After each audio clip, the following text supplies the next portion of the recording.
Namaste to all. I'm audible. We can hear you, but I can't see you, Swami. Oh, I cannot hear you.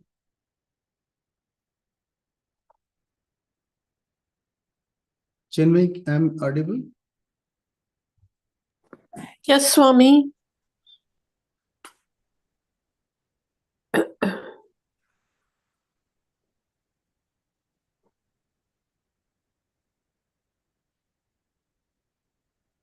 Looks like I'm not.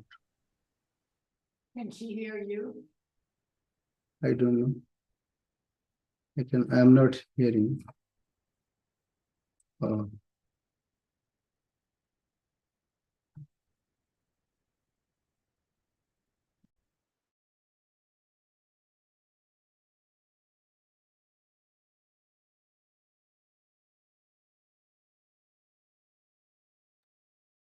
What if you call her on your cell phone and see if she can hear you?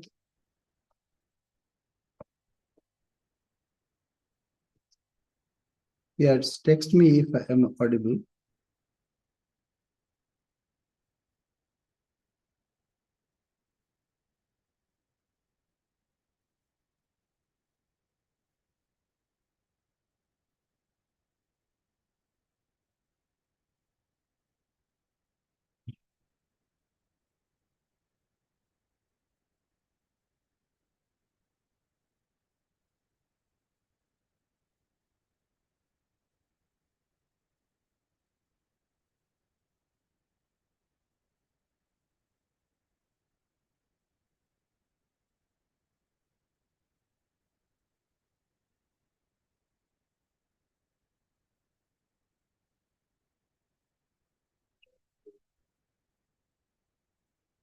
Oh.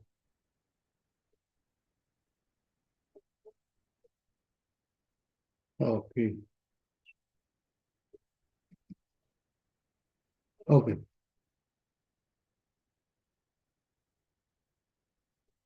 Okay. Yeah.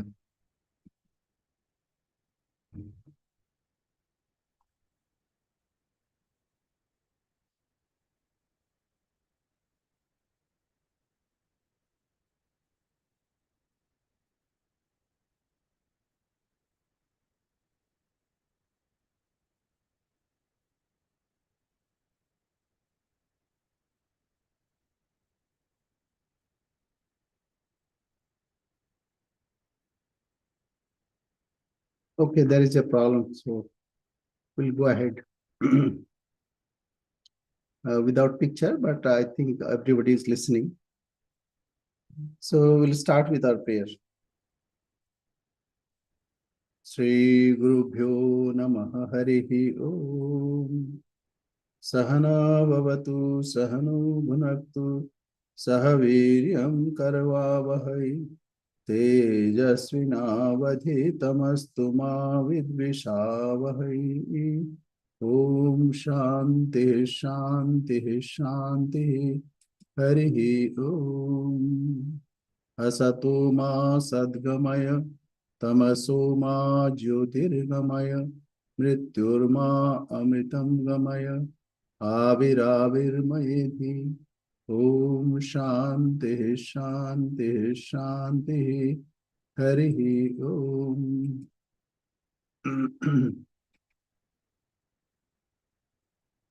Tava kathamritam tapta jivanam kavibhiriditam kalmashapaham Shravanamangalam Srimadatam Bhuvignanti Bhurida Janaha. What about Paul? There. May we be protected, may we be nourished, may we strive with energy and vigor, may our study be enlightening and not give rise to hostility. Om peace, peace, peace. Lead us to truth and not to untruth. Lead us to enlightenment and not ignorance. Lead us to immortality and not death. Let the self-manifest Atman grow in me. Om peace, peace, peace. Your nectar-like words and warm and inspiring life stories, eulogized by learned sages, are indeed eradicator of shoots of ignorance. These are auspicious to hear and propitious to inculcate in one's own life. Those who take these words to the world are indeed great benefactor of the world. So we are studying Sri Sarada Devi and her divine play. You know, this dharma, it's very subtle to understand. That is why our effort should be more and more. And also we have to try to emulate from the examples set by the divine incarnations. As Mother said, that when the knowledge dawns, then even everything goes away.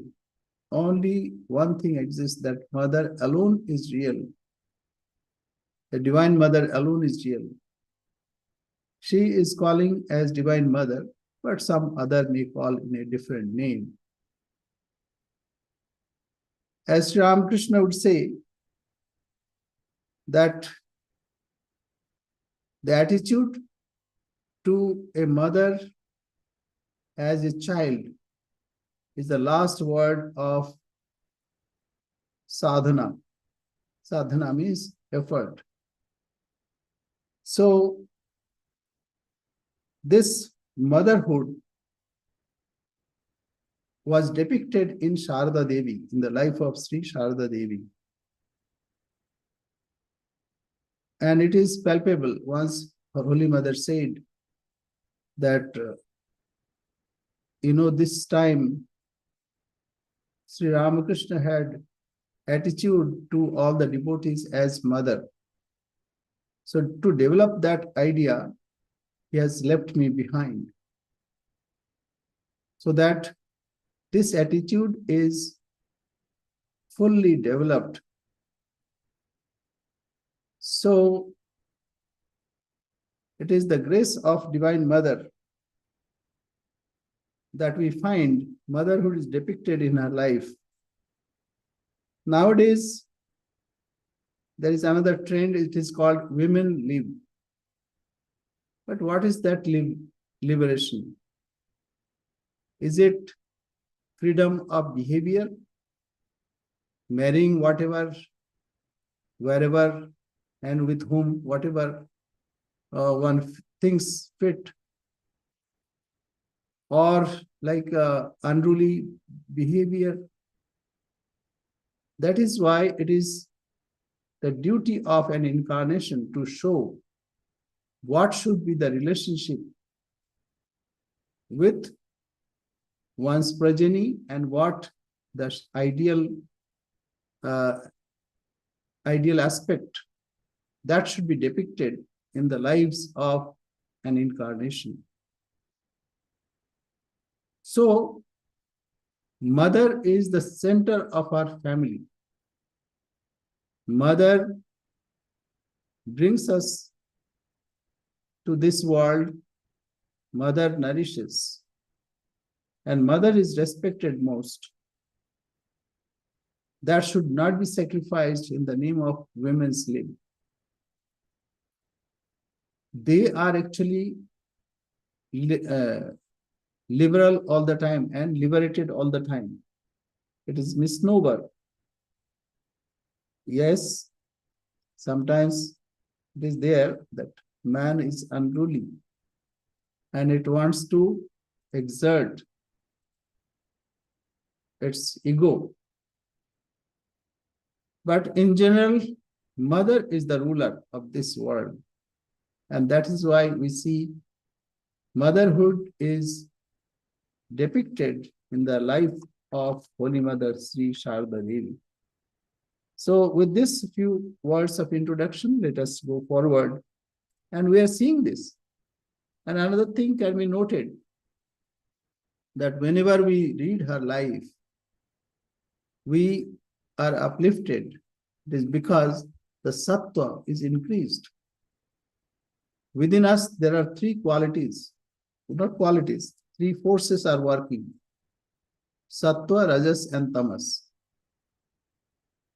And what we find that most of the time, either tamas or rajas is predominant. And when we study the life of Great One, then our sattva is stimulated. So we find that when we read her life, our sattva is stimulated, and then we feel joy. So let us go forward with our study. Yes, now we have video also. Anyway, I was trying in between. Okay. So Paul. Yep.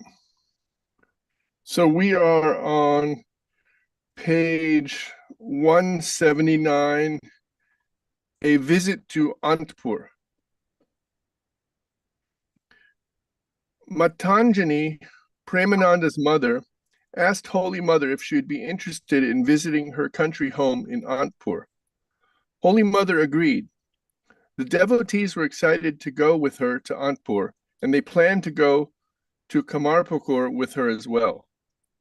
On 5th February 1889, Holy Mother left for Antpur with Matanjani, Krishna Bhavani, Yogin Ma, Golap Ma, Lakshmi, Yogananda, Shardananda, Nirmalananda, M, and Tulsiram Ghosh, Premananda's elder brother. Vivekananda, Premananda, and Vaikunta Sanyal were already in Antpur. When Holy Mother's luggage arrived, Vivekananda carried it with great joy and playfully pretended to be a horse, making Holy Mother smile. Matanjani was a wealthy woman and also a devotee of the Master.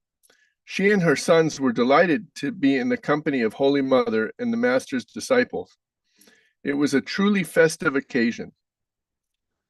After spending a week at Antpur, Holy Mother left for Kamarpukur with Lakshmi, M, Golap Ma, and Shardananda by bullock cart via Tarakeshwar.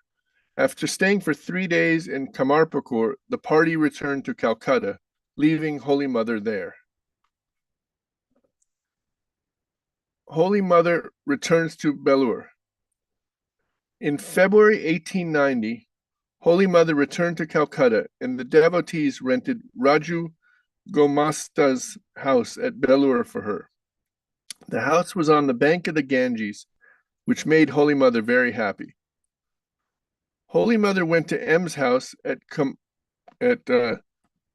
Kambuliatola in Calcutta on 4th March 1890. At that time, she remembered that the Master had not been able to perform the funeral ritual for his departed mother because he was a monk, and he had asked her to offer a pinda, the traditional sacrificial cake, at the feet of Vishnu in Gaya. To fulfill his wish, on 25 March, she and Swami Advaitananda went to Gaya. On the way, they stopped at Diogar and saw Vaidyanath Shiva. After performing the ritual to Vishnu in Gaya, she visited Bodh Gaya, where the Buddha attained enlightenment. When Holy Mother saw the wealthy monastery in Bodh Gaya, the pitiable condition of the Master's disciples came to her mind. She tearfully prayed, "Master, my children do not have a good place to stay. They do not have sufficient food to eat, and they roam from door to door begging. I wish they could have a monastery like this." Her prayer was answered in 1898 when Swamiji established Belur Mutt after returning from the West. On 2 April 1890, Holy Mother returned to Calcutta. At that time, Balaram was critically ill, so she stayed with his family to help them. The master was very fond of Balaram and his wife, and their house was his Calcutta residence. Now and then, he spent the night in their house and ate with them. After the master's death, Balaram took care of Holy Mother and the master's monastic disciples. Balaram passed away on 13 April 1890. Holy Mother consoled his family and stayed with them until the Shraddha ceremony was performed on 13 May 1890.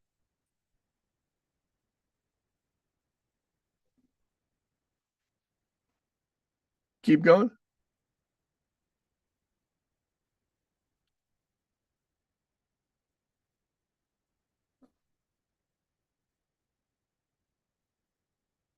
Can't hear you, Swami. I think you're muted. You're muted. The mute button on Zoom is muted.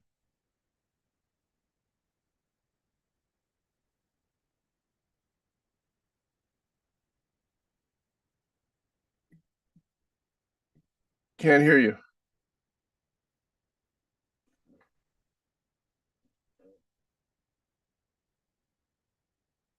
The mute button on Zoom is muted. There you go. Okay. Yeah, go ahead. So, Okay. where are you now? We're at Holy Mother at Gusuri.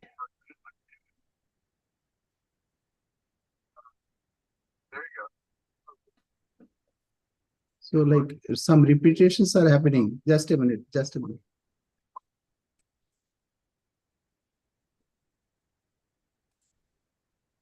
Okay, now can you read? Holy Mother at Gusuri. Repetitions are happening. Just a minute. Just a minute. Okay, go ahead. Towards the end of May 1890, Holy Mother at Gusuri. Is it delaying, Swami? Yes, some weird things happening. Your picture looks good.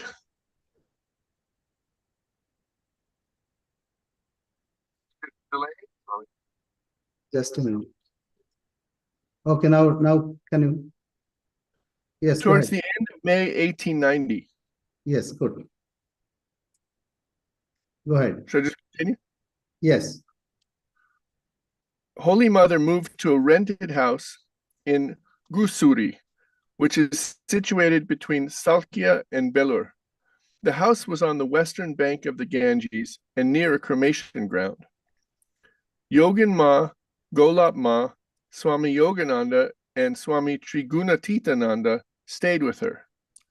The house was very small and quiet, and there were not many activities or visitors, so they spent their time practicing japa and meditation and sharing stories about the master.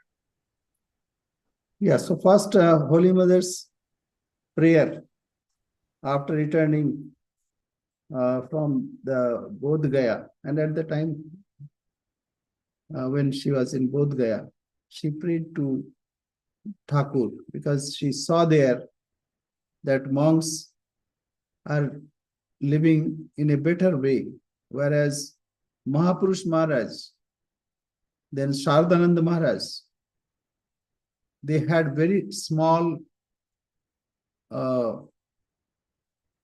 they had nothing practically. Even many times they did not have enough food. Clothing only maybe one pair. Sometimes maybe two pairs. So they used to wear, and one for next use. So this that was the situation. And when they were in initial stages, many times they had nothing to add other than salt. So in that situation, mother prayed to Thakur that I cannot see my children in that state. Please do something so that they have some place to stay together, where devotees also can come So that's why, Master, my children do not have a good place to stay. They do not have sufficient food to eat, and they roam from door to door, begging. I wish they could have a monastery like this. And not only that, she complained that there is no girth of any monks. There are so many hundreds of thousands, maybe more than million. And when there is a Kumbh, we can see so many monks are there. Then what was the need of your coming and inspiring these youngsters? If that is your wish, then what is the use of coming? After that, Swamiji returned and then gradually bought Belur Math.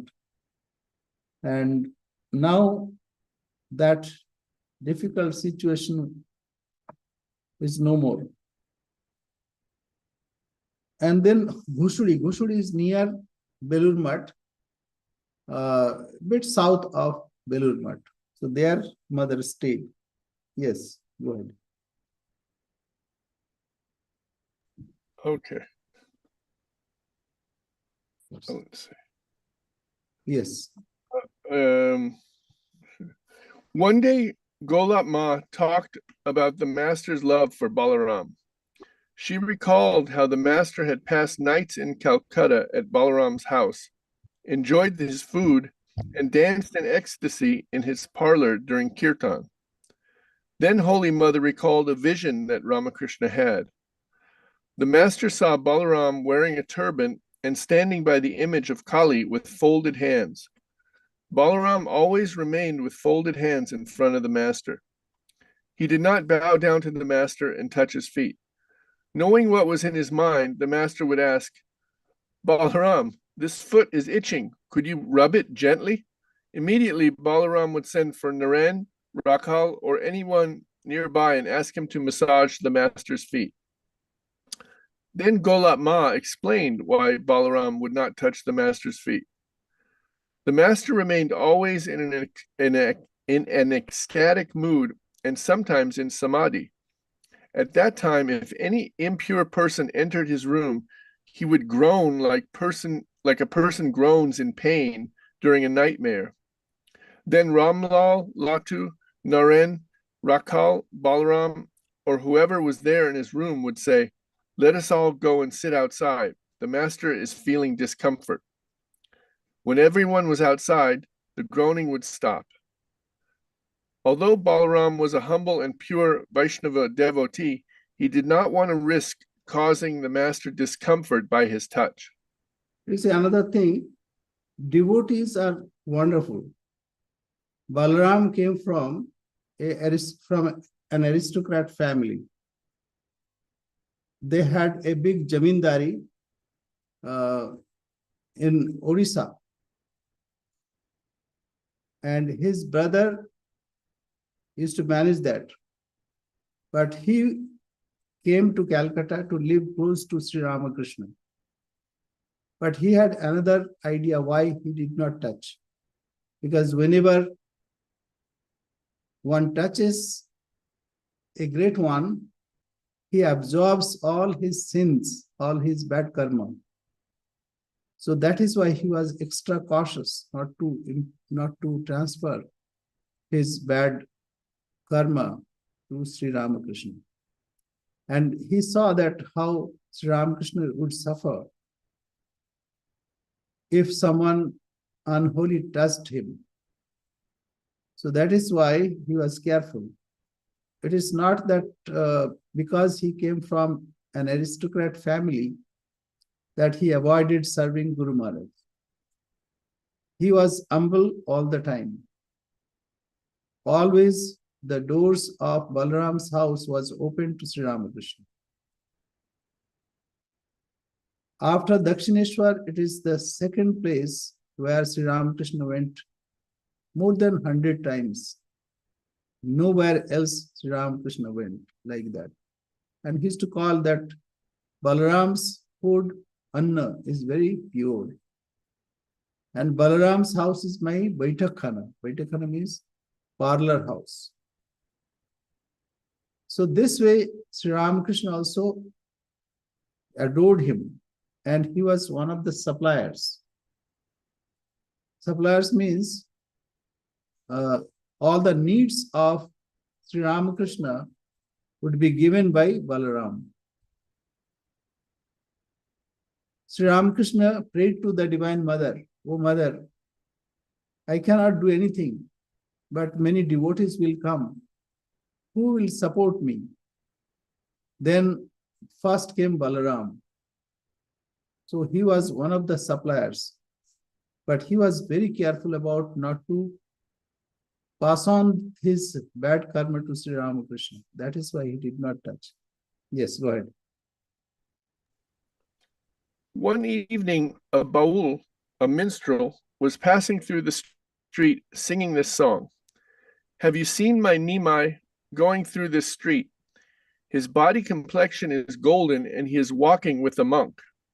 As they listened to that song, Yogin Ma asked Holy Mother, "Mother, what kind of complexion did the master have in the early days?" Holy Mother replied, "His complexion was like the color of gold, like that of harital, a yellow mineral. It blended with the color of the gold amulet that he wore on his arm. When I rubbed him with oil, I could clearly see a luster emanating from his entire body. People were wonderstruck when they saw him walking with slow, steady steps to the Ganges to take his bath." Holy Yes. Mother's voice was So like Sri Ramakrishna, and he was about 5 feet 10 inches or more than that, near 6 inches, 6 feet. And he had golden complexion. And Sri Ramakrishna would pray to Holy Mother, Divine Mother, "Mother, get inside, get in. Otherwise, bad people will come and they will take advantage of my compassion." So to avoid that, he prayed to the Divine Mother to remove his beauty. And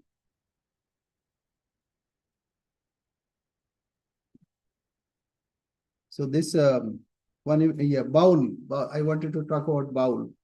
Baul are minstrel, they have one string instrument. Playing that, they would sing various songs of devotion, or like in the morning, what one should do, should pray to the divine, like that. So that's minstrel. Yes. Holy Mother's voice was soft and sweet. Her words were short and simple. Yogin Ma described Holy Mother's manner of speaking. While talking about the Master or about japa and meditation, Holy Mother would stop from time to time as if she were visualizing what she was going to say. At that time, her look was vacant and her mind would merge into a mysterious realm. Dolat Ma and Yogin Ma were amazed by Holy Mother's ecstatic moods whenever she spoke about the Master. One morning in July 1890, You see, when you see a beauty, your words stop. Similarly, divinity, how one can speak about it. So naturally, like beauty, the divinity cannot be spoken. It only can be realized. It only can be felt. And Sri Ramakrishna was an image of divine, the image of divinity. Therefore, whenever she thought about Sri Ramakrishna, her words would not come so easily. Yeah. One morning in July 1890, Swamis Vivekananda and Akhandananda came to receive Holy Mother's blessing before leaving for the Himalayas. After bowing down, Vivekananda said, Mother, I shall see you again if I become a real man. Otherwise, I now say goodbye forever. What are you saying? The mother interrupted. No, no, Vivekananda assured her. I shall soon return through your grace. You know, when we depart or when we go with farewell, we don't say we are going. You know, that's in Bengali. Rather, we say Ashi. Ashi means I'm coming, I would come. So that means that's the tradition. Here, it's not like that. People will misunderstand. But mother always was careful about it. And that's why I will say, what are you saying? No, a son should not say like that to a mother. And that's why Swami Vivekananda corrected himself and said, I shall soon return through your grace. So, and especially direct disciples, they felt her grace all the time. Her presence was like that. You know, even Nivedita felt. It's soothing, calming, uplifting. Yes. Holy Mother said to Akhandananda, I am handing my treasure over to you. You know the conditions in the Himalayas. Please see that Naren does not suffer for want of food. Golap Ma gave the monks some prasad and asked Vivekananda to sing for Holy Mother. Yeah. Vivekananda, Swamiji had to suffer, not that trip. Yeah, in that trip also, but at least 2 or 3 times it happened that for consecutive 3 days, Swamiji had no food. You know, that those times were very trying for all the direct disciples. Yes.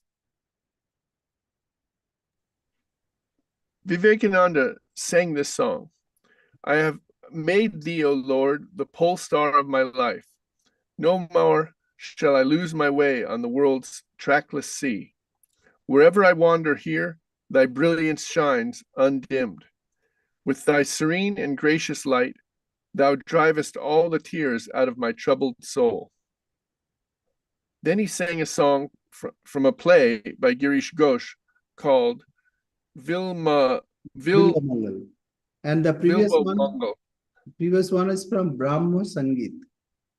Brahma Sangeet, that means Brahmas used to sing that, and most probably it was composed by Rabindranath Tagore. Tomari koriachi jibone dhruvatara, a pole star of my life. Because then I cannot roam aimlessly and I'll reach my goal comfortably, like that. Okay. Yes. He, Krishna, travels holding my hand. Wherever I go, he follows me, even if I don't ask him to. He wipes my face with great care and intently looks at my face. When I smile, he smiles, and when I cry, he cries. How lovingly he takes care of me. You see, like one thing, devotees and God, they are inseparable. Sometimes in Braja, the Braja Gopas means like young children of Gopas, they used to play with Sri Krishna. And sometimes they would ride on his shoulder. That time, Sri Krishna would hold their feet to his heart. It is the love, because of that, God incarnates. Even Bhrigu wanted to test God. So he did not say anything. He went direct to Golak and entered in the abode of Vishnu and kicked him at his the chest. That is a Bhrigu Padachinna. Because he was given that task to test who among these 3 gods, Brahma, Vishnu, and Mahesh, is great. And this is the way of depicting who is great. So Brahma was felt insulted even when he was not offered pranam. And similarly, Shiva also was angry. But even Vishnu, even when he was kicked at his chest, but Vishnu was calm and said, have I hurt you? Because my chest is very hard and your your foot is very soft. So have I hurt your foot, sir? If that, please excuse me. So the relationship with God is very, very dear. So this is, Krishna loves with the love of devotees and he weeps with the devotees weep. Yes. Holy Mother blessed Vivekananda. Wherever you go, the Master will be always with you. Mother Durga will protect you in the mountains and forests, in trials and tribulations. She served lunch to Vivekananda and Akhandananda, and then they returned to the Bharanagor monastery. Vivekananda informed his brother disciples that Holy Mother was well taken care of by the Master's women devotees. This was a great relief to all of them. Holy Mother stayed in Gusuri from May to the middle of September 1890 when she contracted dysentery. Golap Ma and Yogin Ma realized that although it was a wonderful place to live, it would be difficult for doctors to come from Calcutta to treat her.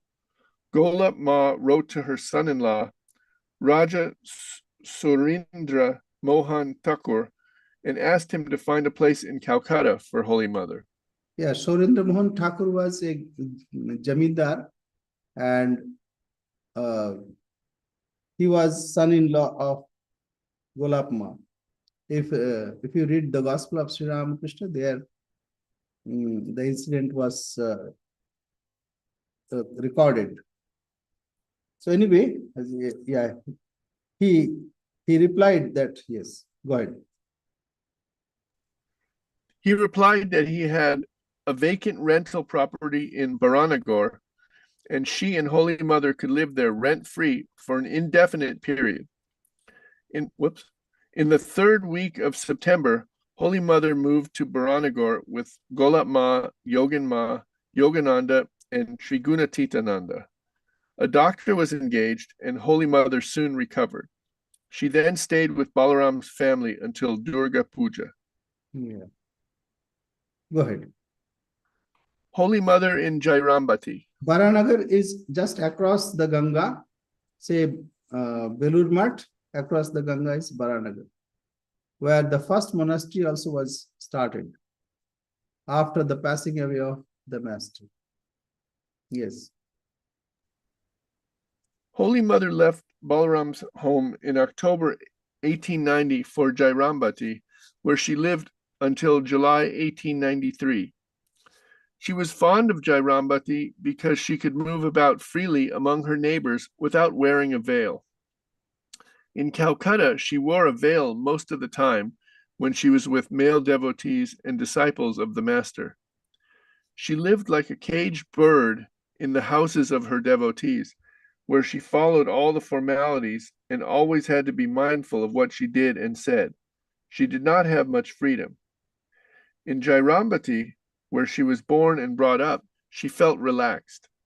When she was in Calcutta, she always pined for the rural environment, fresh air, vast meadows, and the open-hearted conversations with her neighbors that she enjoyed in the village. Yeah, she was very shy and she was always hesitant to go to public place or in presence of other male members, even devotees. So that was her nature. That is why she did not like Calcutta that much. She liked open air and fresh air in village, Jairambati. Yeah. We have no detailed information of her life during this period, but we know that she must have helped her mother with housework and served the devotees. a new chapter began in Holy Mother's life. She was no longer Sarada, the shy and timid village girl. She started to assume her role as Jagadamba, the mother of the universe. Her speech and demeanor changed. Her motherly love and compassion, her patience and forbearance awakened to a greater extent. She had resolved to fulfill her mission to demonstrate the motherhood of God. At that time, it was not easy to reach Jairambati, but devotees from far and near gradually began to visit Holy Mother there to receive her grace and spiritual instructions. She lived in a small mud hut that belonged to her brother Prasanna Kumar, and her visitors stayed in another mud hut, which was used as the parlor. Holy Mother's cottage has been preserved by the Ramakrishna order. Yeah. So like to go to Jairambati was really a difficult task. Either one would go by walking about 60 miles, or partly they used to go to Bardhaman by train. There was another route. So like then by bullock cart one has to go, or from Bardhaman again bullock cart. So really it was difficult, and living in villages were really difficult task, because that time it was infested by malaria and various other infectious diseases. But what to do? Mother used to live there, so many devotees would gather there. And in villages, it is difficult to procure necessities. And it was only available in a market, that means we call it hut. Hut means a kind of fair, weekly fair. Like here we have that producers market, similar. So villagers would bring something, and then the provisions are purchased. So it was difficult. Now it is easier. One can reach in 2.5 hours, maybe 3 hours. But that time really it was difficult. Yeah. In 1877, Shama Sundari had started to worship Mother Jagadhatri every year, and Holy Mother tried. Jagadhatri means who, the holder of this whole world. So Holy Mother's life, Holy Mother many times showed her divine form as Jagadhatri. Yes.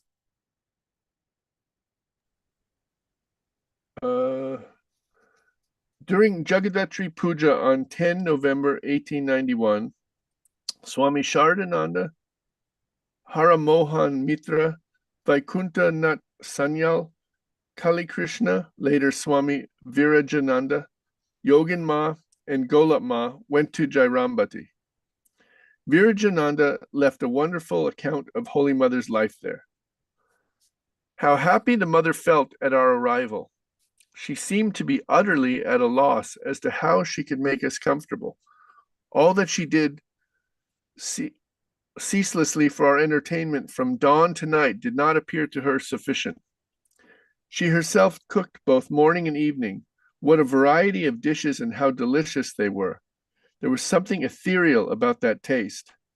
She would be sitting close by us as we took our meals and insisted that we must eat more. Sometimes she would prepare some curry that Sri Ramakrishna liked. So Swami Virajanand was 6th president. Later he became 6th president of the order. First he was trained with all the Swamis in Baranagar Mutt. After that, gradually he was posted in Mayavati. And from there he went to Shamlatal.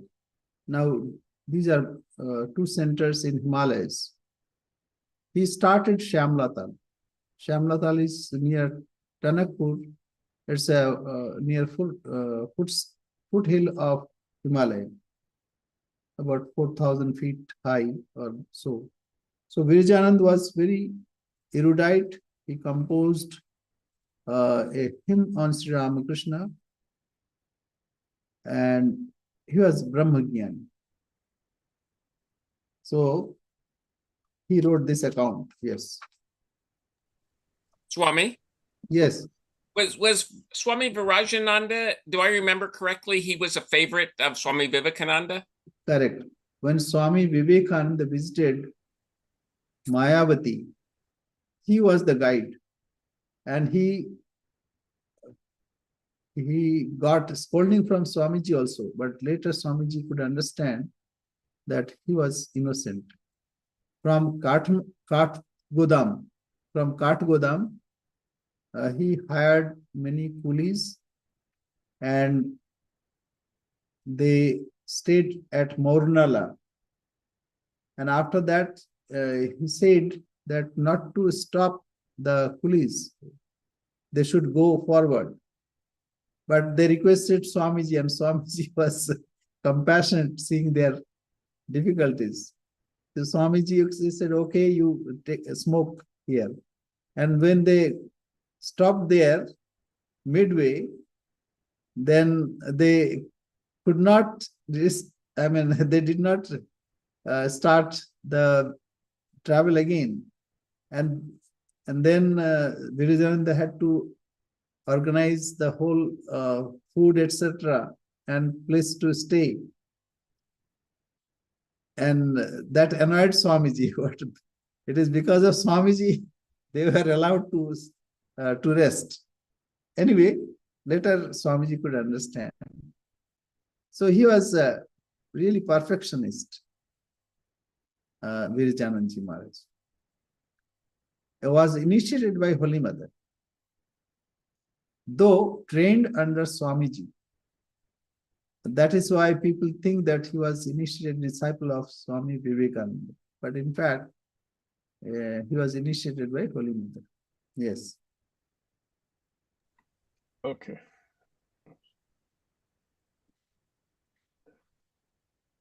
Four of us, Sharadananda, Haramohan, Vaikunta, and Virajananda, were accommodated in a small room in the outer apartment of the house. Just by the side of it, there was an open hall where the Jagadatri Puja was to be held. The back door of our room opened into the inner courtyard. At its other end was the thatched hut of the mother. Sometimes when the door was kept open, I could see her on the veranda of her cottage, dressing vegetables or doing some other household work. I saw Mother cleaning the dishes in the small pond and carrying cooking and drinking water in a pitcher from the Talpakur, Banerjee's pond, on her waist like other village women. Yeah, Talpukur means, Talpukur means it is a very deep. Tal is a palm tree. So it is that even the palm tree can be merged in it. So that means very deep. So though it may not be that deep, but the name is given like that.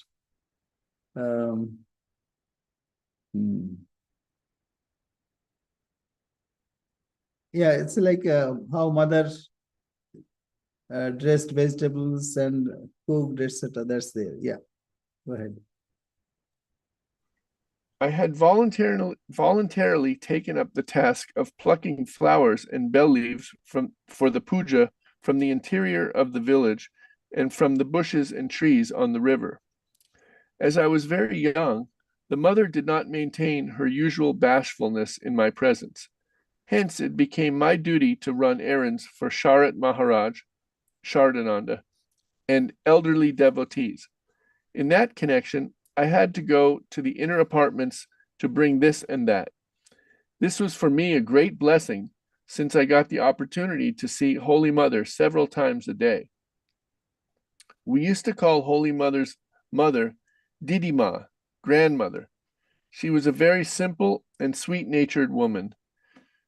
She always kept herself busy with the many duties of her household, such as looking after the cattle, cleaning the cowshed, feeding the laborers in the field, husking rice, and so on. Yet one never missed the graceful smile on her face. She would tell us many stories of Sri Ramakrishna's youth, how he would sing and make women laugh with jokes and frivolous stories. When we called her Didima, that elderly woman was beside herself with joy. Yeah, because once she had that complaint that my Saru, means Sarada, would not get a son or children. So this is a great worry for ladies, because they want that the family should be continued. So that was her complaint. But when she saw so many sons, daughters were coming, and grandson, granddaughters, so she used to enjoy those scenario. Yes. One day, a Baul, Haridas Vairagi of Deshra, came to the door of the house and asked for alms. He was singing a song relating to Parvati, the consort of Shiva, to the accompaniment of a violin. "O Umad, my darling, what good tidings I hear. People say that you are adored in Varanasi as Annapurna. Is it true? O Gauri, when I married you to Shiva, he went as a beggar from door to door for a morsel of food. But today, how glad I am to hear you are now queen of the world, seated by his side. And they called my naked Shiva a madman. How much abuse I had to bear from everyone. Now I hear that doorkeepers guard his palace. And gods like Indra, Chandra, and Yama can hardly see him. Shiva used to live in the Himalayas. Many a day he got his food by begging. Now he rules over Varanasi and is as rich as Kuvera. It is you who have brought him all this. Is it you who have brought him all this good fortune? No doubt he is very rich now. Else why would Gauri be so proud? She does not cast her eyes even upon her own children, and turns her face away from Radhika." You say the Divine Mother is worshipped as daughter in Bengal. And they even address like my daughter, and they seek her presence during puja. Like a daughter comes from far away place where she was married. So this is annual visitation, like Durga Puja. A special kind of songs were written. It's called Agamani. So mother is coming. So for a month, it is sun. And when mother comes, then lots of complaint. How could you adjust with that naked one, Shiva, who does not bother about you?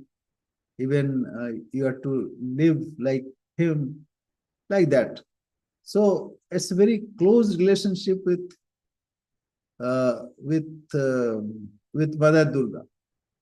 So the similar song was sang in presence of mother, and Baul came and sang that Agamani song. So that is why it's a Ki Anandir Katha Umego. What a piece of wonderful, joyful news, that it is because of you that Shiva has got the presence stature. It is like Holy Mother's life and Sri Ramakrishna's life. So everybody enjoyed that song, and because it matched so well with Holy Mother and Sri Ramakrishna. Yes. Yes. The song cast a spell on all of us who listened. Emotions rose high. Yogan Ma and Golat Ma asked him to sing that song again, and they gave him some money. Didn't the words bring a true picture of our own Holy Mother? Didi Ma said, "Well, in those days, people called my son-in-law a lunatic. They expressed their grief at Sharda's lot. How many abuses they hurled at me, too. There was no end to my silent agony. But today, see how many men and women from respectable families are looking upon Sharda as a goddess and worshiping her feet." During our stay at Jairambati, we visited Kamarpukur a number of times. While returning to Jairambati, we would bring jalebis and other sweets for mother from Kamarpukur. Most of it, however, would be given to us during our refreshments, along with puffed rice mixed with ghee. Yeah, jalebi, it's kind of like it goes round and round, 2.5 times. So that's it. The structure or shape of that sweet meat. And first it is fried in ghee and soaked in sugar syrup. And in Kamarpukur, they used to make big one. Even today, they make like that. So it is like wheel of car of Viceroy. So Sri Ramakrishna, once it happened that he said, no, I cannot take anything else. There is not even space for a little, say, grain in my stomach. Then somebody came and said, "Sir, but there is a jalebi." "Oh, then I can have one." So people said, "There is no space, as you said, but how could you take a jalebi?" Then he said, no, when the Viceroy's car comes, everybody is removed from his path and road is cleared. So like that, when jalebi comes, then the road will be made. Okay. Yes. Swami, those are fried too, right? Yeah, fried also. Fried in ghee or oil and then soaked in sugar syrup. Super healthy. Yes. Delicious. The Jagadatri Puja was performed with great eclat. The image of Mother Jagadatri was beautiful. One felt that she really had come in flesh and blood to accept the offerings of her children. Holy Mother herself would be seen standing near the place of worship with folded hands during Arati, Vespers, and sometimes fanning the goddess with the chamara. All the days... Chamara is yak tail. Okay, chamara like yak tail. He says we during Arati you must have seen. Okay. All the days she was intensely occupied with other women in arrangements for the puja and cooking. The worship continued for 3 days, and many hundreds were sumptuously fed every day. There was a yatra, theatrical performance, on 2 nights, and many people of adjoining villages came to see the performance. After 3 days of worship, the immersion ceremony was a moving sight. Holy Mother and other women burst into tears. Yeah, yatra, it's like open air theater. So a stage is made and light, etc. is put there. Previously, there was no electric light, so they used to hazak light. And then people can sit all around and watch that yatra. Even today, it is practiced. And Jagadhatri Puja is performed every year. And yeah, once I watched that also. I stayed back. And they do very nice. Wonderfully, they act in that drama, whatever they do. Generally, it's a religious drama, yes. Days passed in supreme happiness. A couple of days after the puja, all 4 of us were suddenly attacked by malaria. That's a problem. And another thing, immersion. The image worship is very peculiar there in India. Ganesha or Durga they're decorated very nicely, and 3 days, 3 nights are worshipped like our own daughter. And then after that, Visarjan. Visarjan means uh, like Niranjan. It is called like entering into water.